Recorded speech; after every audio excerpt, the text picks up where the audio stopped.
정부가 드디어 의대 정원 확대를 발표한다고 합니다.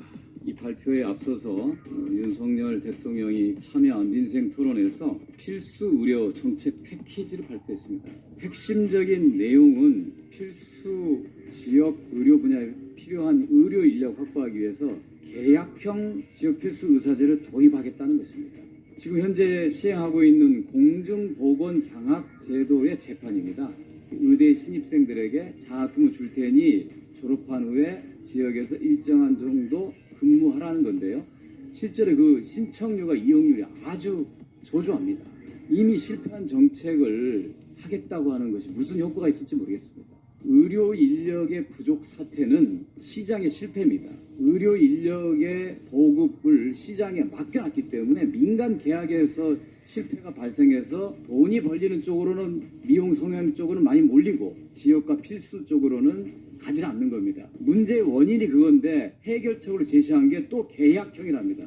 정부의 역할을 포기하고 시장에 맡겨두겠다는 것입니다. 또 하나는 필수 의료 지원을 위해서 약 10조 원 가량의 건강보험 재정을 쓰겠다는 겁니다. 건강보험 재정은 국민들이 낸 보험료입니다. 국민들이 낸 보험료로 국민들의 의료 보장성을 높이는 데 해왔던 게 지금까지 문재인 케어의 핵심이었는데 그걸 포기하고 의료기관, 의사들의 수가를 올려주겠답니다. 그게 필요하면 정부가 재정 지원을 통해서 해결해야지 왜 국민들이 낸 보험료를 의사들과 의료기관을 위해 쓰겠다는 겁니까? 결국은 국민들의 건강보험 보장성 확대 정책을 포기하고 대신 의료계를 달래겠다는 것에 불과한 겁니다. 저희들의 해법은 분명합니다. 의대 정원을 늘리더라도 효과를 거두려면 지역의사제법, 국립의전원 설립과 같이 해야 된다는 겁니다.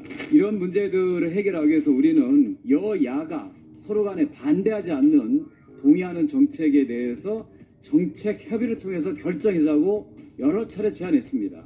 지역의사제법과 국립의전원법은 이미 보건복지 상임위를 통과했고 법사위에 계류 중입니다. 60일이 넘었기 때문에 본회의에 직상정할 수 있는 조건이 되는데 그 전에 진지하게 여야가 정책 협의를 통해서 수정한 내용이 있으면 수정해서 반드시 2월 임시회 내에 통과시키자고 하는 것이 민주당의 거듭된 주장입니다. 과거에 김영삼 정부가 대학 입시 지옥을 해결하겠다고 해서 대학 설립을 자유한 적이 있습니다. 그 결과 한 30%에 달하던 대학 진학률이 50%, 60% 그리고 80%까지 늘어났습니다. 결국은 학력 인플레만 초래해서 생산직 현장에 제조 인력 빈곤 현상을 낳았습니다. 윤석열 정부가 하려고 하는 단순 의대 확대척도 결국은 서울 공대 가려고 하는 우수한 학생들을 의대로 빨아들이는 역효과만 낳을 것입니다. 민주당이 주장하는 지역의사제와 국립의전원법과 반드시 의대 정원 확대가 이루어져야만이 원하는 목적을 달성할 수 있다고 하는 것을